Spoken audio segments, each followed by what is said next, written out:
Women's History Month. Quiet on the set. We're up here. Yo, what up, though? This is Reyes Poetry, and we are here on the 28th floor of the Hollywood Casino at Greektown, and we're on our way to South by Southwest. I'm here with my co-host. Joshua. And Xavier? no AKA? No, not What? today. Come on. He goes by barely I've said it so Spanish. many times. It doesn't matter. It'll be there. AKA So- barely Latino. I mean, barely Hispanic. Barely something. And we're here talking to different artists, creatives, folks in the city that are on their way to South by Southwest, that have been there, that have been a part of Backwoods and Bonfires, all different levels. And we're here with one of the most amazing artists here in Detroit and across the country. We're here with Lucy. What up, though? What's up? What up, Hey, though? how are you? It's good to see. I feel like I ran into you recently. And we were now just at the 227 day Yeah. at the L Club. Oh, that's right. Yep. Okay, cool. Yeah. So, all Mr. right. So we're gonna Modelo. get right into it. ahead. We're here talking about music, right? And Art and obviously, culture.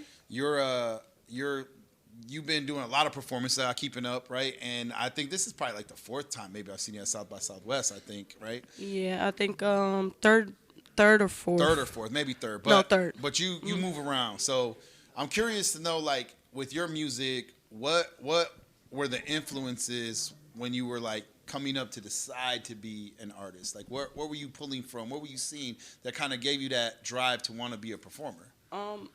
I never really started out wanting to, I guess, like in a rapping sense. I was starting out writing, just kind of, I don't know, at the moment when I was younger, I don't know what they really were, but just like little motivational speeches stuff. I don't know. That's what I used to Maybe jot down. poems?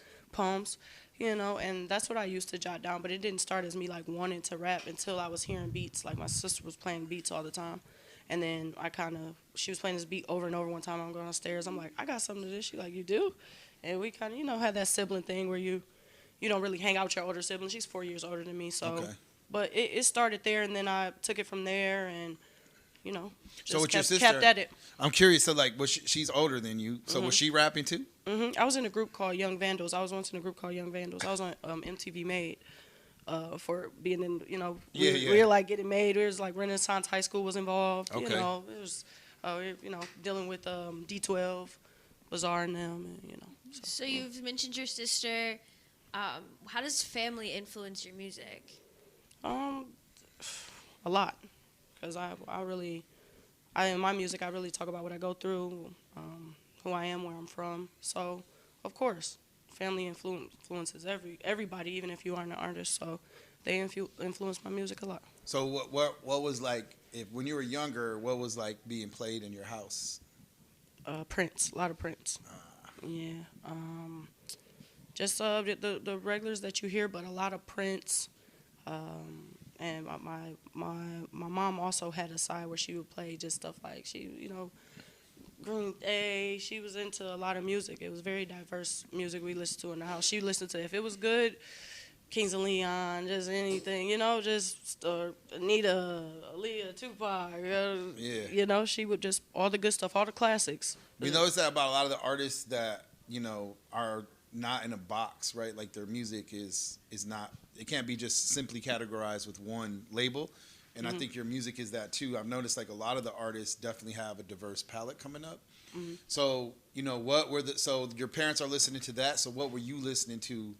Like what were the artists that you really, really feel impacted you to want to maybe take this to the next level as an artist? I'm gonna say all of them. I can't really pinpoint because I was inspired by a lot of, like, I am inspired by Prince in a way, and just how like free he is on the track, how spontaneous, the production of it, all those attributes. And then you have somebody like a Leo, or I don't know, Ja Rule. You're in love with him because his hooks are always fire. Him and Ashanti had a groove going on for a second. So you're like, damn, I want my music to be like that. Like everything I'm dropping is a bop and it's got great hooks to it. Or, when I'm thinking of visuals, like you seeing, Missy Elliott, you're seeing all these dope visuals. So you're like, just a little pull from everywhere. I really just enjoy music. Yeah. All kinds of music. So what is your creative process? Are you a person that writes first? Is the beat that you have to have usually as like performers, it could be either or. 9 times out of 10, I'm just going and creating a template. I'm just you're gonna put on a beat. Or I do write, but when I write in silence. I don't really write to any beats because I'm trying to capture whatever's going on in my head at the time. And sometimes my beat will change your mood or your thoughts about, so I like to write in silence, especially in the morning. That's when I'm kind of jotting down a lot of stuff, but I'm definitely capable of going in there and making something from scratch, just right then and there. What have you seen, going through the last kind of like, a lot of people are talking kind of like COVID as an earmark, but coming out of COVID, I feel like Detroit has really hit a point where we got a lot of national light, right, on at least the street kind of side of the music. What do you feel right now in Detroit maybe be either missing or something that is really unique about like the Detroit music scene from your experience as a performing artist? The people really speak in our scene. It's just like, even if you could be a trap rapper, you can kind of have this or have a different kind of vibe as well. And if you have a following here and they love you, they love you. Like, that's unique about us, because some places I feel like have a sound where it's just like you have to have that sound to it. We had that going on for a minute, but we've gotten way more diverse. So that's dope to see. That's dope to see different aesthetics popping out and being, loved and praised, or they're on more shows and on more tickets and things like that. Because, like, I would say even my music, I'm not the average. Like, I do rap and I do make trap music, I do make hood music. I don't make drill music, but I do have diversity within my music, so it's dope for me to be able to do my whole sets. Yeah. I'm curious because obviously we've all crossed paths for years, but in Detroit, as you've grown as an artist, I'm just curious on what that community element looks like for you. Like, who are the people that you find yourself kind of working with often, and what are those relationships looking like? Well, I've been as far as artists or as far as producers in some studios. Just in general. I work a lot with York. I work a lot with culture creators. I work a lot with as far as producers, like Rudy, Menzo produces some of my things.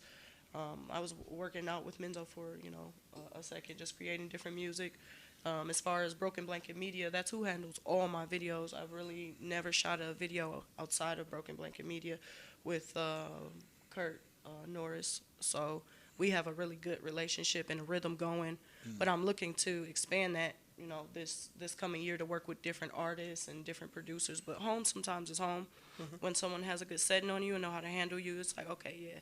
When I go to me and Kurt are just butter. Everything's off the glass. When I go, shout out to Kurt Norris, by the way. And Rudy, he just has me pinpointed. He's got my settings together. But as far as artists, I work with a lot of artists on the back scenes and have a lot of music tucked. I really have a large catalog of music. So.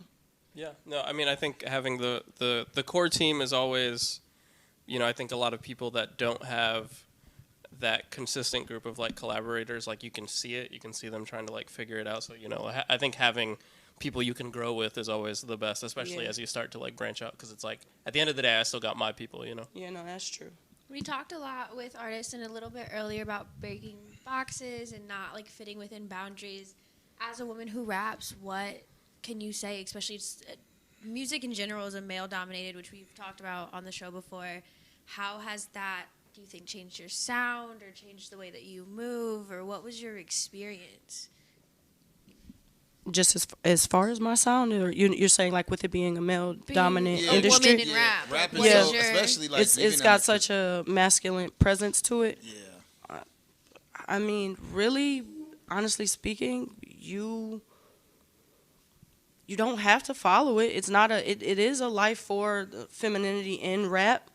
It's just you sticking to it. I understand that presence is strong, but being you is going where if you go. If it inspires you and it influences your music, then it does. But with me personally, I'm in a bubble. I'm going with how I feel in that studio. I'm singing. It can be love. It could be soft. It could be about love. It could be about rap. I understand the presence in the industry, but I just don't care about it. What would you say was your like highlight thus far in your career? Something that just you feel like was something that, or it doesn't have to be the top tier, but it's just something that you really felt impacted by? I've done a lot of like genuine, just dope things, but I can't really pick one that's like, when I went and I was nominated for my visual. That was really dope to be nominated back to back by Detroit Music Awards. Yeah. I love that. I brought my family out and stuff just to get us to flex that muscle. Like, okay, this can happen. I'm moving around. I'm being noticed for things, even if you're not, winning. I didn't win the year, but it's still to be noticed, to be recognized, to have your creative work tossed up in the hat to be debated about. I was really happy about that. That happened. And like I said, to be brought back on these sets, I'm a performer. I really enjoyed the Willis Show Bar performance I did. It's a very different setting, very classy and real, sexy setting, and I held my own. So I like the challenges. Well, you said family, right? You got to bring your family out. How do they feel about your career path as an artist? I mean, we've probably done 30 interviews, and, family can go either way. Sometimes super supportive, or sometimes it can be something that you have to ignore and just kind of stay in your focal. Do they support? Do they believe it? Like, how do you? They support me really bad, and I'm multifaceted, so I do a few things. I don't just wear one hat, but I have the most support from my family. They come to shows. They make T-shirts. They're there. I just performed at Pride. They're like Lucy shirts with the Lucy banner. And I love that for them. Whoever can show up when they can, they do so. So I'm supported by my family, 100%. I was out with one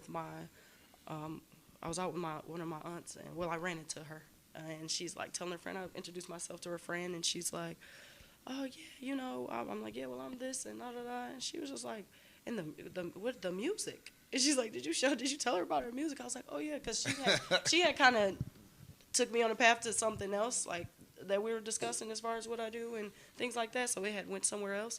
But then, my aunt brought back, she's like, in the music, like, it's amazing. You're like on a boat. She's like, driving the boat. And it was just dope. Like, oh, okay. You're still checking for me and checking me out. She works in the city doing big, she's in the real estate. Yeah. And that's, so, yeah. If people want to catch up on you, see what you're doing, keep track of it, where are we going? What are we following? What should we look out for? What's coming up? So you can follow me on Instagram or you actually can go to LucyLujah.com and click on everything. Websites are back. They're back. You're like the fourth motherfucking person that gave Continue. Sorry. You can go to LucyLujah.com and click on everything. It'll give you my socials. It'll give you YouTube videos. It'll give you merch. It'll give you everything. And as far as on the lookout, be on the lookout for South by Southwest. I plan on showing up and showing out. And as far as projects and things like that, I am active and in the studio. And those collaborations that I was telling you about, be on the lookout for that. I want to drop more collaborations. I want to work with more people and artists. I don't bite, so... Yeah. Yeah. So, you know what else is going to be at South by Southwest? Hey, Chillbean. Chillbean. Make sure you can catch Lucy at South by Southwest with us. There's a Backwoods showcase, a bunch of many other people shows. on the Chillbean. And the Chillbean will be there. This is Reyes Poetry signing off from the 28th floor with Just Shakoy. Barely Hispanic. Lucy. Thank you for chilling with us thank today. you. Thank you. And I you appreciate could.